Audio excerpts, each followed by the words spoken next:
The void had memorized her name. For 13 days she hadn't spoken it aloud, not since the crash, not since the betrayal, but somehow the silence out here had etched it into the dark, echoing it back to her in the rhythm of the failing beacon. A pulse, a whisper, a cry dressed in static. And still no one came.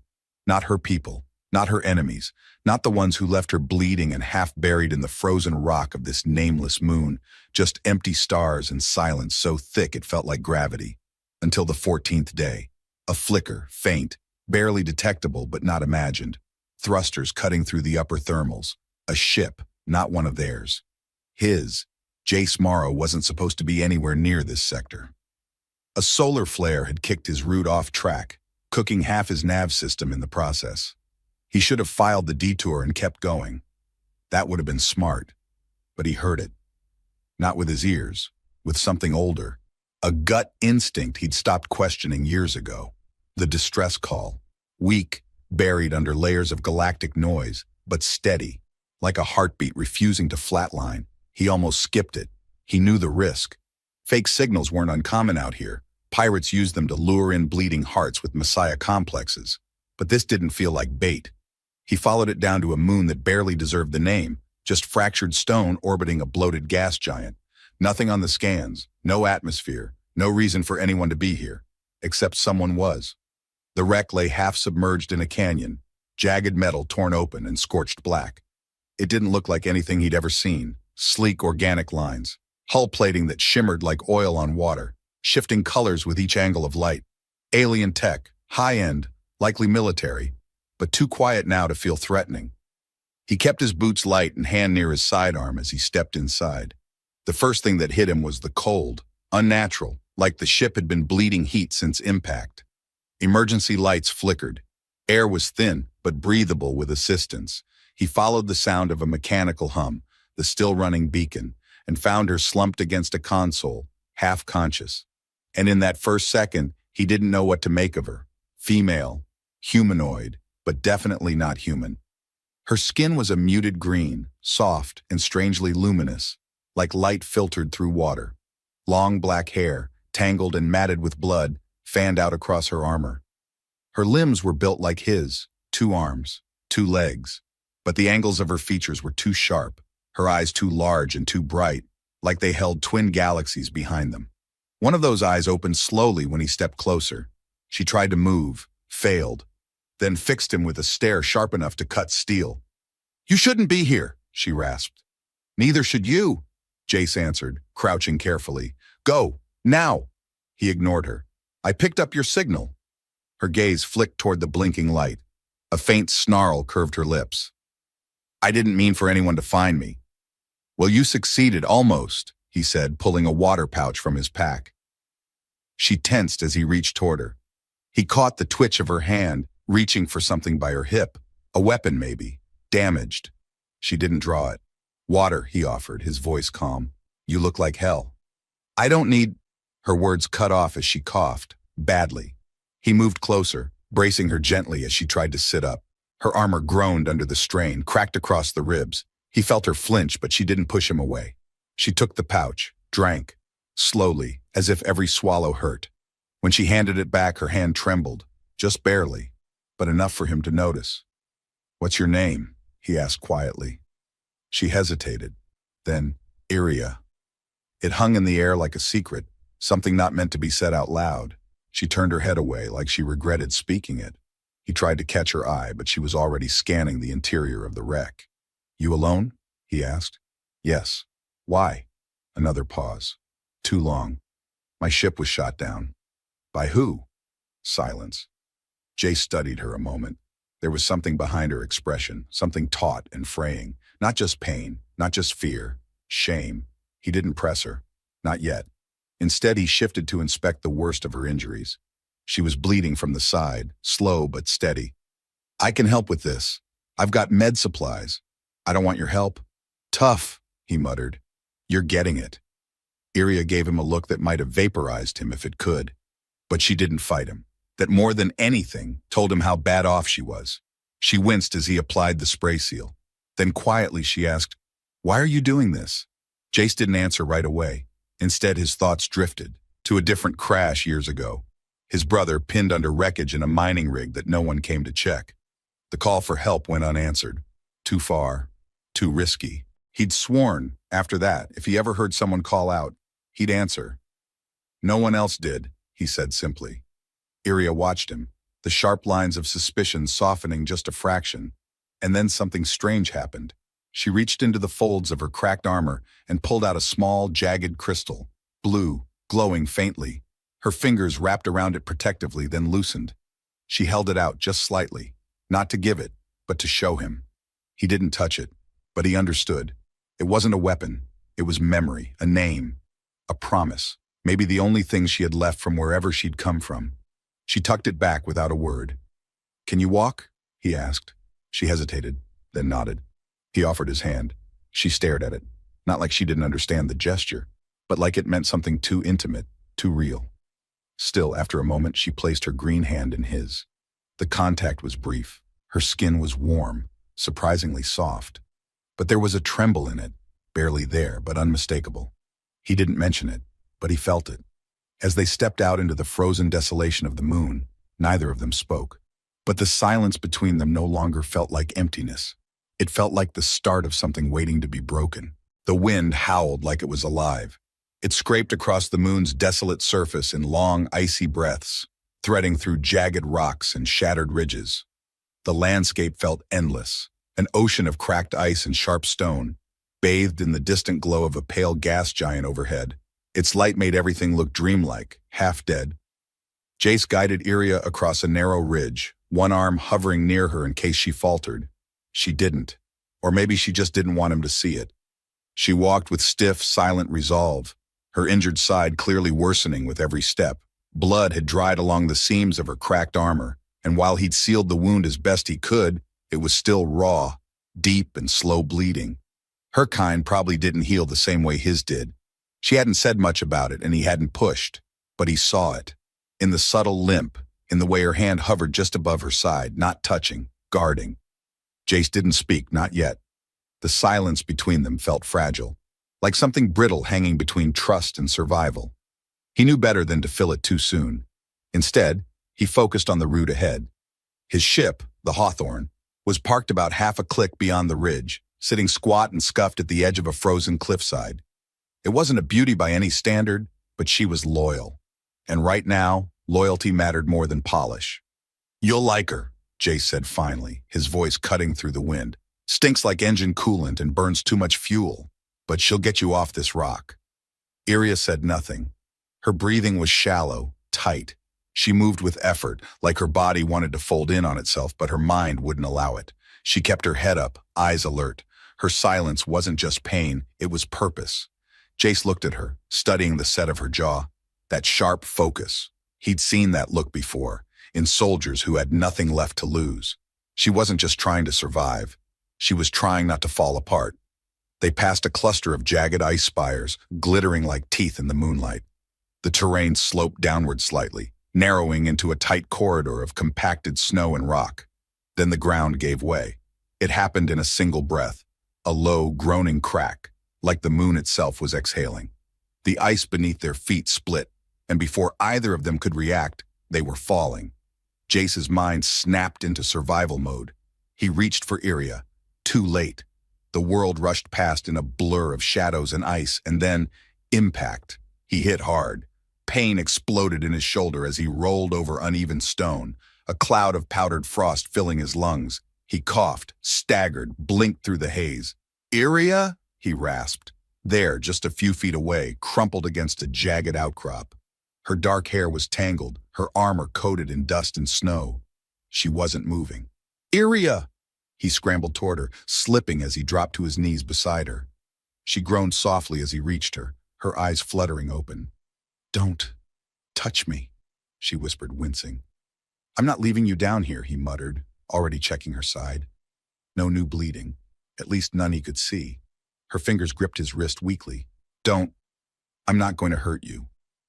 "That's not what I'm afraid of," she whispered. Jace paused. She didn't elaborate, but the look in her eyes wasn't fear of him. It was fear of what being helped might mean. He eased back, letting her breathe. Around them, the cavern stretched out, massive, hollow, and beautiful in a cold, deadly way. The walls glittered with frost, casting fractured light in every direction. Stalactites hung from the ceiling like spears, and beneath them a winding network of tunnels dipped into darkness. And something was moving in that darkness. A faint ripple in the mist, a low, rhythmic clicking. They weren't alone. Jay stood, stepping in front of her instinctively. His hand reached for the utility knife on his belt. Not much, but better than nothing. "What is that?" he asked, his voice low. Iria pushed herself up, wincing. "Predator. Native." "Of course it is," Jace muttered. The clicking grew louder. Faster. They moved. Jace helped Iria to her feet, and this time she didn't fight his hand on her arm. She leaned into him as they hobbled toward the far wall of the cavern, slipping between columns of ice. Behind them, the thing came into view. A serpentine creature, nearly transparent, like glass wrapped in muscle. Its eyes shimmered, multifaceted, reflecting light like prisms. It moved with liquid speed, weaving between stalagmites like it had lived here 1,000 years. "Keep moving," Jace hissed. Iria nodded, clutching the side of the cavern for balance. Her breath came in short bursts. The creature struck. It lunged without sound, a blur of motion. Jace shoved Iria sideways and rolled. The beast's tail lashed out, slamming into the rock where she'd been a moment before. Iria reacted first. She drew a small blade from her forearm, cracked, scorched, barely holding together, and slashed it across the creature's side. It screeched, recoiling. Jace grabbed a chunk of crystal from the ground and hurled it at the thing's head. It glanced off, distracting the predator long enough for Iria to stab it again. This time, the creature shrieked and collapsed into the mist, writhing. Then, silence. Their breathing was ragged, uneven. Jace looked at her. "Well, that sucked." "You're reckless," she said, swaying. He stepped forward, catching her before she fell. "You're welcome." She didn't argue. They climbed slowly, following a narrow slope toward a patch of light above. A collapsed tunnel entrance, half buried. It took everything they had to reach it. By the time they broke through to the surface, the sky had shifted again, painting everything in shades of violet and gray. The air felt thinner, colder, but real. They collapsed beside each other, gasping, staring up at the stars. For a long time, neither of them said anything. Then Iria whispered, "I should have died in there." Jace turned his head, studying her profile. "But you didn't." She closed her eyes. "You don't get it. I was left here to die. That was the point." He didn't respond right away. The wind picked up again, hissing through the rocks like it was listening. "Where I come from," she continued, "death is ordered. Clean. Controlled. Disobedience is erased quietly. No trial, no voice, just silence and exile." Jay sat up slowly. "You saved people. That's what you told me. They were civilians, non-priority assets." She laughed bitterly. "I disobeyed a kill command. I rerouted power to the escape pods. My superior died because of the delay." He looked at her, something like respect settling in his chest. "You disobeyed to save lives. I was labeled defective. I call that human." She turned her head sharply. "I'm not human. Doesn't matter." For a second, she just stared at him. And then she looked down, toward her hands covered in blood, dirt, and something darker. Jace pulled his jacket off and handed it to her. "Here, you're freezing." She hesitated, then took it. Their hands brushed. This time she didn't flinch. "Why are you doing this?" she asked. Her voice was softer now, fragile. "Because I've seen what happens when no one does." There was no need to say more. They both carried the weight of choices and regrets. But for now, it was enough that they were alive. They sat in silence, side by side, wrapped in fading warmth. Not alone, not anymore. By the time they reached the ship, Iria was barely upright. The climb out of the collapsed ice cavern had drained her. Physically, yes. But more than that, it had stripped her down emotionally. She didn't show it outright. Not in the way most people would. Her back stayed straight, her jaw clenched, her eyes sharp. But Jace noticed the little things. The drag in her steps. The way she leaned a second too long on a rock before pretending she wasn't. The moment her hand brushed his as they walked and she didn't pull away. He didn't say anything, just guided her silently through the wind-scoured passage toward the Hawthorne. The ship looked worse than usual under the sickly half-light of the gas giant. Scarred plating, patches of soot, heat-streaked metal where micrometeorites had kissed the hull. But its ramp opened when Jace keyed the code, releasing a hiss of warm, recycled air. Not much, but after the open cold of the moon's surface, it felt like stepping into a cocoon. Iria paused in the doorway. Her eyes darted across the corridor, sharp and cautious, as if stepping into a trap. She didn't say anything, but her posture told the story. One foot behind the other, muscles tense, heart probably racing. "You're safe," Jace said softly, stepping ahead of her. No surprises, just a half-broken med bay and a regrettable smell from the food dispenser. She didn't smile, but something in her shoulders loosened. A fraction. Inside the ship was dim but functional. The lighting buzzed faintly overhead. Jace led her down a narrow corridor to the med bay, little more than a converted cargo closet outfitted with outdated equipment and a cot. Still, it had warmth, light, and a sealed door. In this part of the galaxy, that was a luxury. She sat slowly, wincing as she lowered herself onto the cot. Her armor clanked softly, edges scraping as she shifted her weight. "I need to look at your wound again," Jace said, pulling open the med kit. "You're running colder than you should be." Iria gave a small nod, eyes focused somewhere beyond him. Her silence wasn't just stoicism, it was habit, conditioned restraint, like speaking would somehow undo her. When he approached, she reached to unfasten the broken chest plate herself, her fingers fumbling with the damaged locks. Jace watched for a moment, then gently stepped forward. "Here," he said. "Let me." She hesitated, but didn't stop him. He worked slowly, carefully undoing the last functioning latches and peeling the armor back from her side.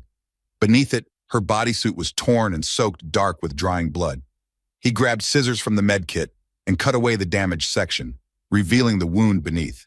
It wasn't clean. A jagged, blistered gash along her ribs, the edges bruised deep green and blue. Her skin shimmered faintly even in the dim light, a soft, natural glow that faded near the injury. "You should have passed out hours ago," Jace muttered, reaching for the cleanser. "I was trained not to," she said, voice flat.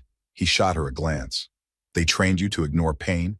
She didn't answer. He worked in silence for a few minutes, applying sealant, binding the wound with gauze, smoothing the dressing with slow, careful hands. Her breathing hitched once, just once, and he paused, waiting for her to steady. When it was done, he sat back on the small bench across from her, resting his elbows on his knees. "You were exiled for saving people," he said, not asking this time. Iria looked at him, her expression unreadable. "That's simplifying it. I'm good at that. Makes things easier to face. They called it insubordination. Said I hesitated, that I compromised the integrity of the mission. And the mission was, what? Kill everyone?" She hesitated. "The objective was the destruction of a rebel settlement. My squad was told they were all traitors, hostiles. But when I breached the walls, they weren't soldiers. They were scientists, families, children." Jace felt a cold weight settle in his gut. "And you couldn't pull the trigger. I rerouted power, locked targeting. Bought them enough time to evacuate before the command ship fired." She blinked once. "I was the only one who disobeyed." "They punished you for having a conscience," he said. "They punished me for making a decision that wasn't mine to make." She looked away toward the wall panel. "You have to understand. On my world, everything is built on hierarchy, purpose. You follow the system, or you are the flaw. There is no redemption. There is only erasure. And yet you're still here," Jace said quietly. A pause. Then almost inaudibly she said, "I don't know if that's a good thing." The silence that followed was heavy, but not empty. There was something shared in it, a quiet recognition. Jace leaned back, exhaling slowly. "I used to believe in systems," he said. "Joined a cargo fleet when I was 19. Ran supply drops through war zones. Thought I was doing something that mattered. My brother used to call me a wannabe hero with a wrench." "What happened?" she asked. He shrugged, eyes distant. "There was an outpost, isolated mining crew, sent out a distress call, oxygen failing, heat systems dying. Central Command said the route was too dangerous. Debris storm in the sector. Told me to stand down." He paused. "I didn't." Iria watched him closely now. "I got there too late," Jace said. "The crew was gone, but I found my brother's ID tag in the logs. He'd been assigned there as a temp engineer. I didn't even know." She said nothing, but her expression softened, and that from her was louder than words. He stood slowly, walked to a small cabinet, and pulled out 2 battered mugs. He handed her one, filled with something steaming and vaguely earthy. "What is this?" she asked. "Disgrace to caffeine everywhere," he said. "But it's hot." She sipped, grimaced. "Tastes like rust." "That's the love," he smirked. She took another sip anyway. There was a long pause between them, the kind that didn't feel awkward, just human. Then she reached into a hidden compartment in her armor and pulled out something small. She opened her palm slowly. It was a crystalline pendant, smooth, faceted, and glowing faintly from within. It shimmered like it held memory itself. A symbol etched into one side, a language he didn't recognize. "My birthright," she said. "Technically revoked, but I kept it." Jace didn't reach for it. He just looked at it respectfully. "What does it mean?" "It says, truth is survival." She stared at it for a moment. "That was my family's motto before they erased us." "You were born into rank?" "Born into silence, the kind that looks like order." She closed her fingers around it and looked up at him. And this time, when he reached out, slowly, cautiously, she didn't pull away. His hand covered hers, warm and calloused, grounding her. Their eyes met. No words, no grand gestures, just one moment, still, quiet, real. Her fingers trembled just slightly in his. And in that fragile silence between them, something irreversible shifted. Not trust, not fully, but its first quiet breath, a crack in the armor, and neither of them looked away. The hum of the hawthorn filled the narrow corridor like a quiet breath, steady, low, and rhythmic, almost like the ship itself had learned how to wait. Outside, the frozen moon rotated in its desolate orbit, lifeless and silent. But inside that dim-lit med bay, something fragile had begun to stir. Not just warmth or safety, but something neither of them could quite name yet. Jace still sat close to her, their knees nearly touching. His hand had covered hers only moments ago, a wordless gesture that neither of them had backed away from.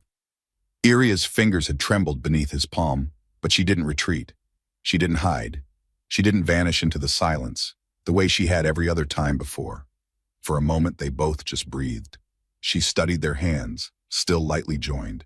It was the first time in a long while that someone had touched her without command, without authority, without pain. Her skin still held warmth from his, and that warmth stayed, lingering, alive.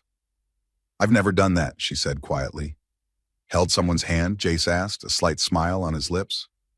"No," she replied, her voice steady but low. "Let someone stay." Jace didn't answer right away. He understood that wasn't something to joke about. He watched her carefully, her green skin flushed subtly at her cheeks, her gaze flicking from his eyes to the floor and back again. The moment hung in the air like gravity, silent, heavy, and intimate. He leaned back slightly, giving her space. "You don't have to explain. Not tonight." "I want to," she said quickly, then hesitated. "I need to." He nodded once and waited. Iria shifted, the stiff fabric of her suit brushing against the edge of the cot. "I was 12 cycles old when they taught us emotional withdrawal. It's a form of discipline, detachment training. They place us in isolation chambers with only memory triggers. You're punished for reacting. If you cry, they make the chamber colder. If you scream, they cut off sound. If you show any sign of pain, you stay longer." Jay stared at her, his jaw clenched. Jesus. Emotion is considered a defect, a sign of regression. I passed all my trials, but I never stopped feeling. I just learned to bury it deep enough to avoid detection. She gave a bitter smile. Until that day on the colony. Until I made the wrong choice. She looked up at him then. Truly looked. There was no armor left in her expression. No mask, only truth. Jace leaned forward, his voice softer now.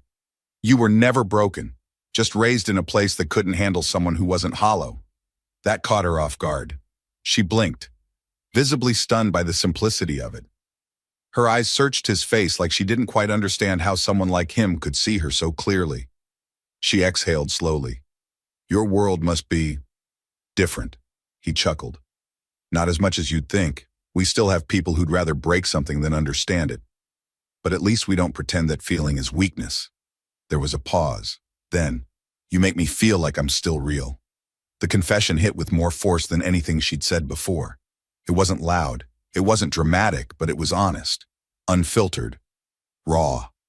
Jace's chest tightened. He reached out not to comfort but to connect to show her that she wasn't alone in that space between who she'd been and who she was becoming. His fingers brushed her cheek, light as breath.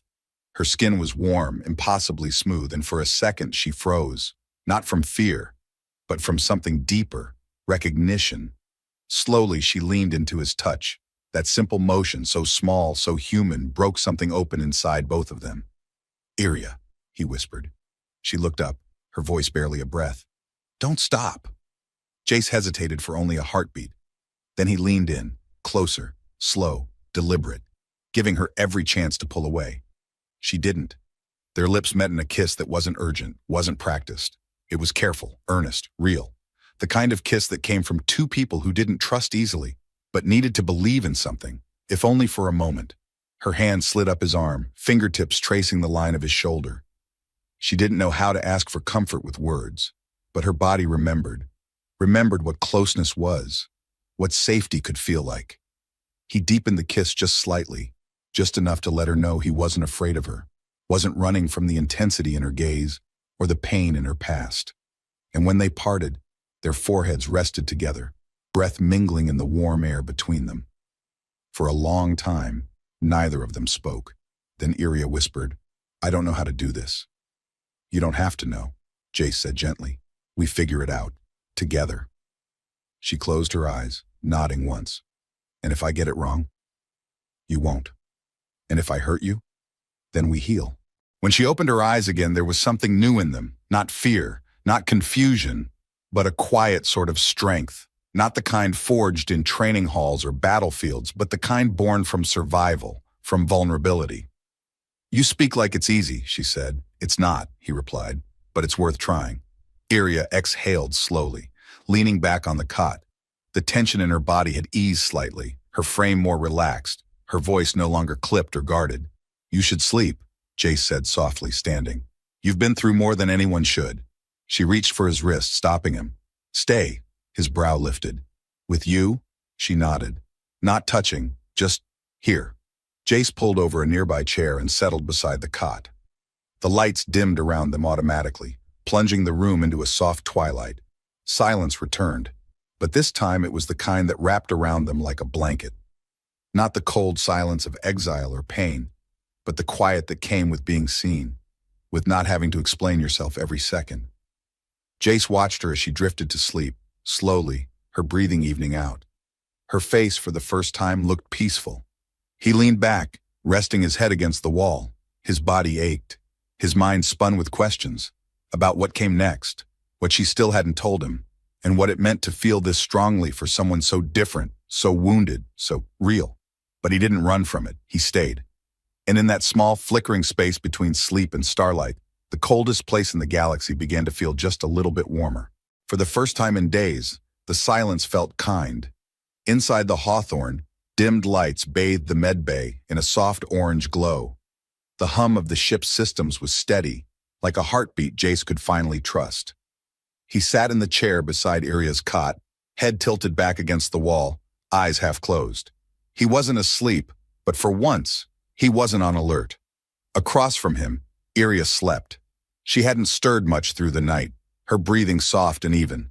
Her expression had lost the rigid tension she wore like a second skin, and her features looked peaceful. Younger, maybe, or just unburdened for the first time in too long. He wasn't sure how long he sat there, watching her, not out of duty, but because some part of him didn't want to miss this version of her, the one that wasn't braced for a fight. Eventually she shifted, her eyes opened slowly. "You're still here," he smiled. "You sound surprised." "I am." She sat up carefully, grimacing as the movement tugged at her injury. Jace moved without thinking, gently offering an arm for support. She didn't swat it away. That alone said more than any conversation they could have had. "You didn't have to stay," she said, her voice low, almost cautious. "I didn't want to leave." A silence settled between them, denser this time. Not heavy, not awkward, just full of things they both wanted to say and hadn't figured out how to. Jace broke it first. "You said last night that you've never let anyone stay." She nodded once. "Staying means seeing, and seeing means knowing too much. Maybe I want to know." Her eyes met his. For a moment she looked ready to push him away, to retreat behind whatever walls she'd lived behind all her life. But then something shifted. Her posture softened. She looked down at her hands. When I was young, I used to sneak away during training rotations. There was this place, a memory archive, not for soldiers, just ordinary citizens. It held stories, songs, fragments of art from before the codified eras. I would sit there for hours, listening to things no one talked about anymore. Emotions, connection, the way people used to believe in each other. She looked up, and there was a quiet sadness in her eyes. I didn't know it back then, but I was already defective, already dangerous. Jace leaned forward, resting his elbows on his knees. You weren't dangerous. You were alive. No, she said softly. Alive wasn't allowed. Controlled, efficient, predictable. That was allowed. You were exiled for saving lives. I was exiled for hesitating, she corrected, for giving my heart a voice when only obedience was expected. Jace reached out slowly, brushing his fingertips against the back of her hand. She didn't flinch. In fact, she looked almost grateful. Before he could say more, a sharp chirp cut through the ship's peaceful hum. They both froze. Motion alert, Jace muttered, already on his feet. They hurried to the cockpit. He slid into the pilot's chair, fingers flying across the console as he pulled up the external feed. His stomach dropped. A small black vessel had broken orbit and was descending fast. No ID code, no beacon, no standard markings, not a rescue, not a mistake. They found me, Iria said, voice tight. Jace turned to her. How? I don't know. Maybe the beacon reached a protected frequency, or maybe someone didn't want me staying gone. He looked back at the screen. What kind of ship is it?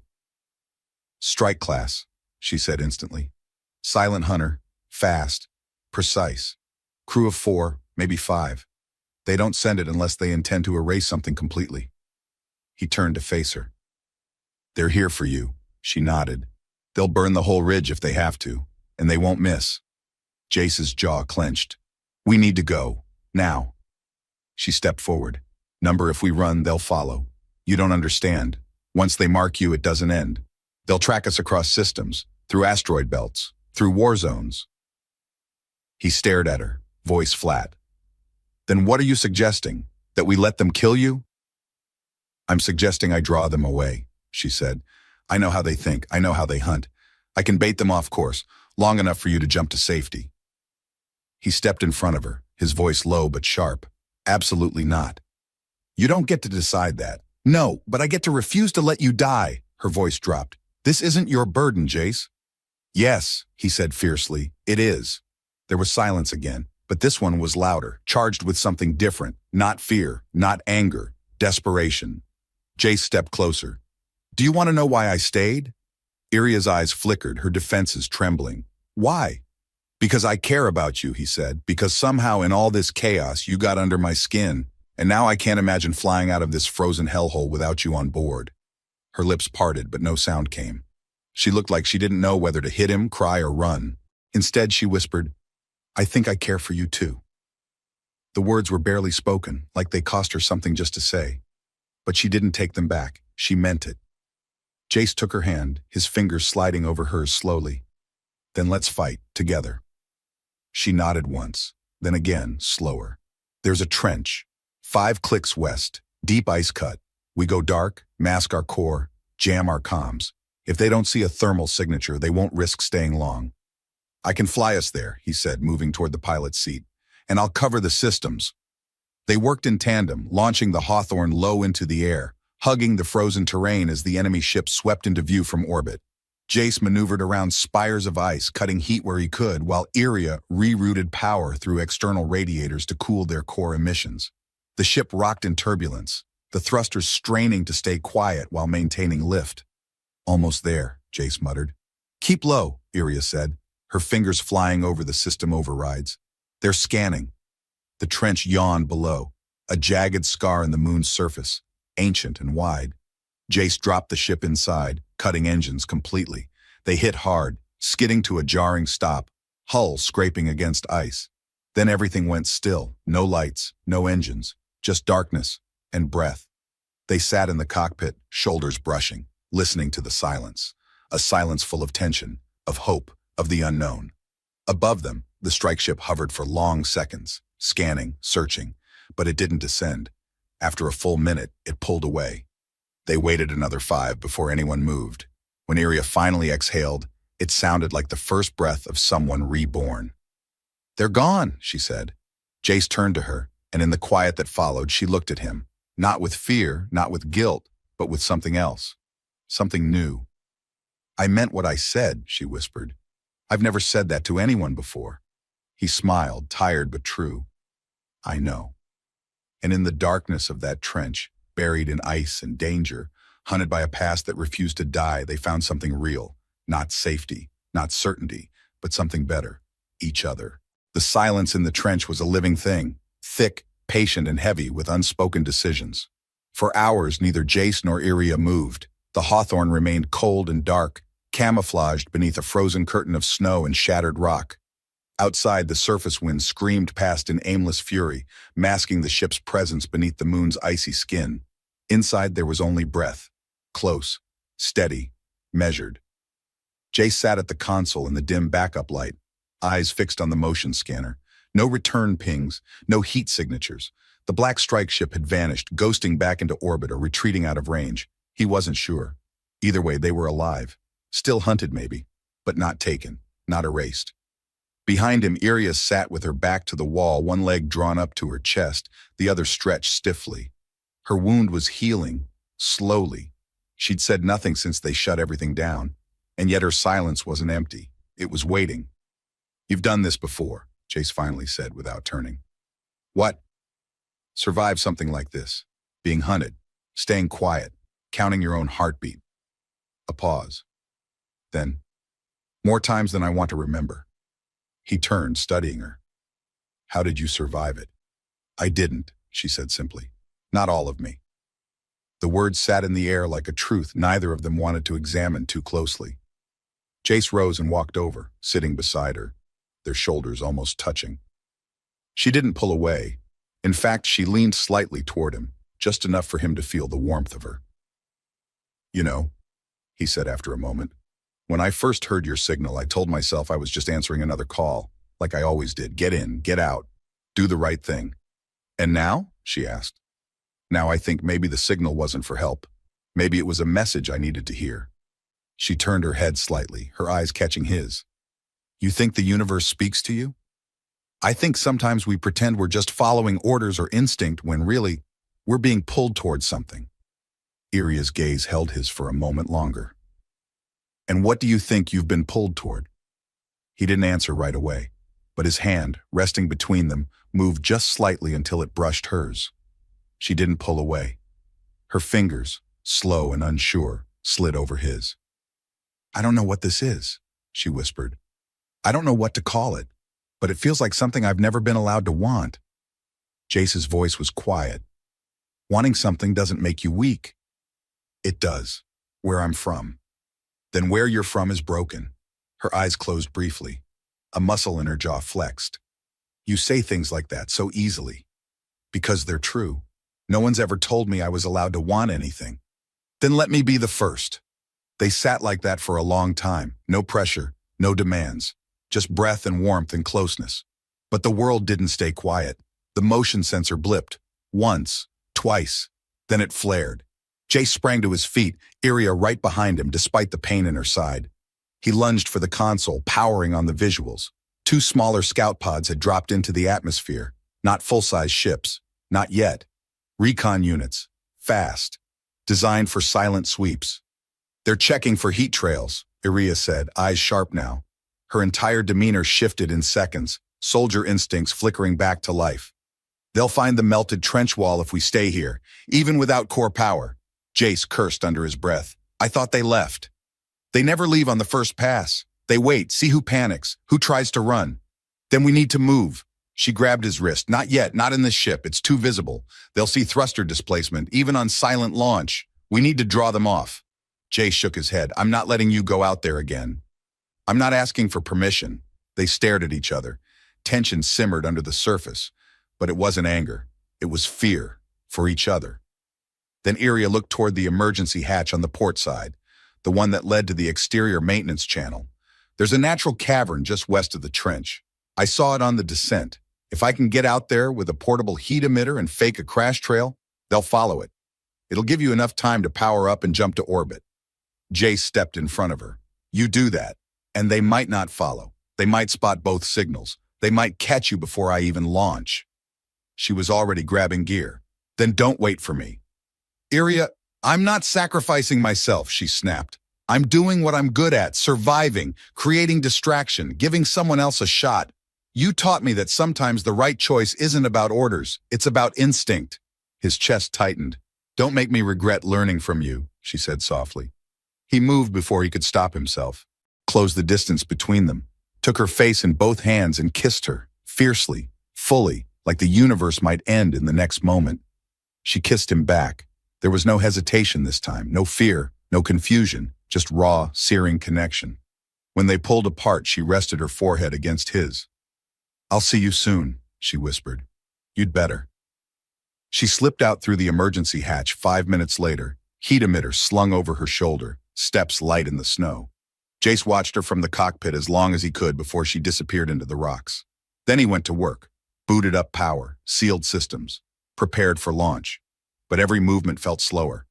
Every second stretched long, fragile, aching. He watched the scanners waiting for that moment, when the scouts would change direction, when the bait would take. And then it happened.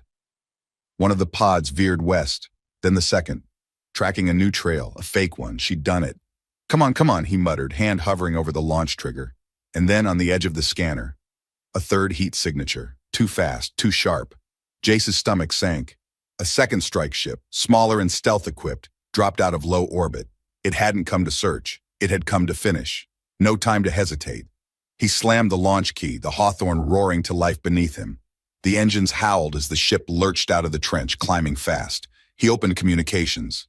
Iria, get back here. Now they send another ship, armed. No reply. Iria, do you copy? Silence, then through a burst of static. I see them. Jace, don't come back. They'll follow the heat spike. I'm not leaving you behind. Don't make this meaningless, she snapped. You promised. You stay alive. He gritted his teeth. You better survive this. I mean it. Then believe me when I say, I'm not finished yet. The connection cut. Jace flew into orbit, heart slamming against his ribs, every second a battlefield between instinct and restraint.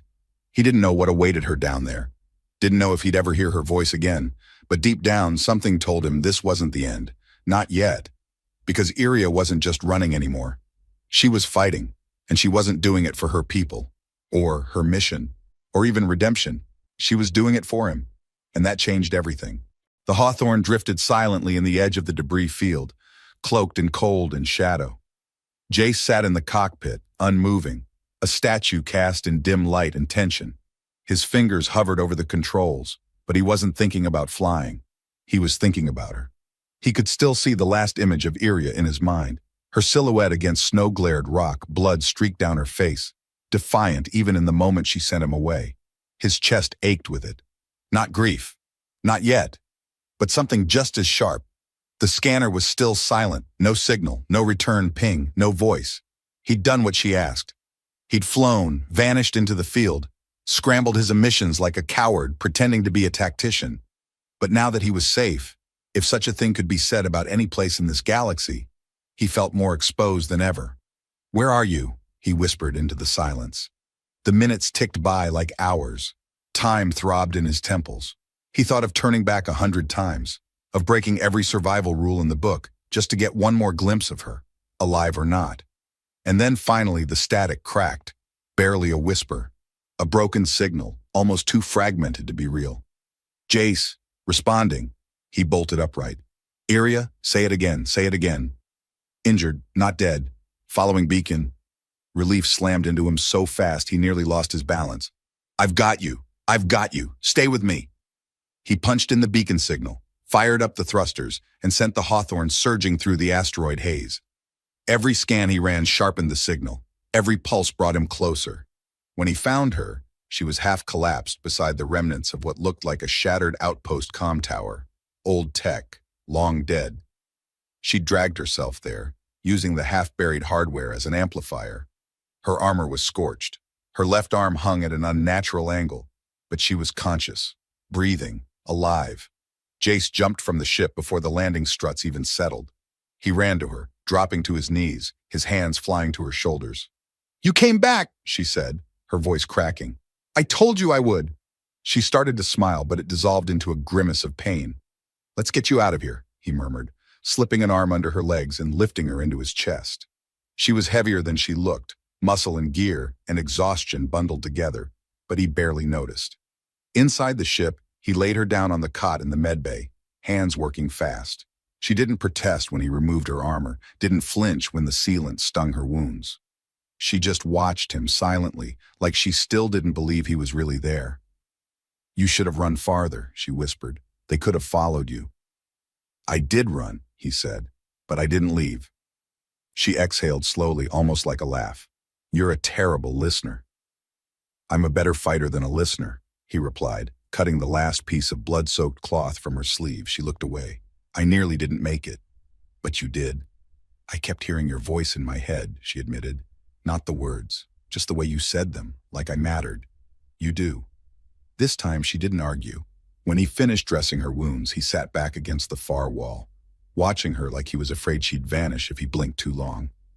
Iria closed her eyes, resting her head against the side panel. For a long time, neither of them said anything. Then softly she asked, "Why do you keep coming back for me?" Jace didn't answer right away. He stood, crossed the room, and sat beside her, their legs nearly touching. "I used to think survival was enough," he said. "Live through the day, keep the ship flying, don't make connections you can't afford to lose. It worked, until you." She looked at him, really looked, like she was searching for the edges of his meaning. "You changed everything," he said. "You showed me what surviving without living really looks like. And I couldn't go back to that. Not now, not ever." Her hand twitched, resting near his. Slowly, she let her fingers brush his, not clasping, not holding, just reaching. "I was never meant to live for myself," she said. "My purpose was assigned. My path was paved before I was born, everything I am now. I built it in the cracks of that system, quietly, in secret, until you." Jace's throat tightened. "I still don't know who I am," she said. "But I know what I want." His heart thudded. "I want to be free. I want to feel. I want to wake up and not be afraid of myself." She turned to him, and for once she wasn't guarded. Her pain wasn't hidden. Her hope wasn't buried.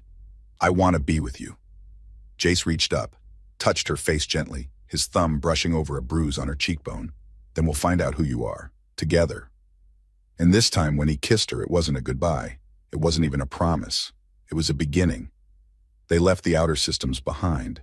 The Hawthorne, patched and humming like new, carried them through sectors few dared to cross. Iria navigated, using knowledge only someone raised in a regime could possess, routes meant for ghosts and shadows, not fugitives. They found a quiet world, one not listed on most star maps, far from politics and patrols. It wasn't beautiful in the traditional sense, more rugged than scenic, with pale skies and high cliffs that seemed to hold up the stars. They made a home there, not a permanent one. Not yet, but enough. A small structure near a geothermal spring, a solar array strung across metal pylons, a fire that flickered every night beneath a sky with no name. Iria healed, not just her body, but her voice, her eyes, her presence. She started talking more, not just about war or tactics or escape plans, but about music. Stories she remembered from data crystals she'd stolen from the archives as a child. She asked about Earth, about oceans, about laughter. One day she carved a symbol into the doorframe, a spiral wrapped in a sunburst. "What does it mean?" Jace asked. She looked up at him, a soft smile tugging her lips. "It means I chose this." And when she took his hand and led him inside, there was no past waiting for her at the threshold, no command structure, no guilt, just warmth, and a future she'd earned. Together, they weren't fugitives. They were free, not because they ran, but because they stopped running, and finally, lived. Nights were quieter here, but for the first time in her life, Iria wasn't afraid of the quiet. Inside the shelter they'd built between jagged rocks and geothermal vents, the fire crackled softly, echoing against the curved metal walls. Outside, the wind was still. Only the distant sound of ice breaking along cliff faces marked the passage of time, this planet's way of speaking to itself. Jace lay on the cot, one arm folded behind his head, watching her without a word. Iria sat cross-legged by the fire, barefoot on the warm stone floor. In her hand, she turned over a small shard of dull metal, scarred, bent, and worn. A piece of the hawthorn, a relic, a reminder. "Why do you keep that thing?" Jace asked, his voice soft, curious more than anything. Iria traced a finger along the edge. "Because it wasn't part of my first escape. It was part of my first choice." Jace sat up a little straighter. "If I hadn't found you that night, I wouldn't be here," she finished, not as a tragedy but as fact. Then she glanced over at him. "But that's not the point." He didn't interrupt. "Surviving was the outcome," she said. "But living, choosing you, that was mine." There was a flicker in her eyes now, something warmer than war, deeper than duty, something real. "And do you still choose me?" he asked, not with doubt but with wonder.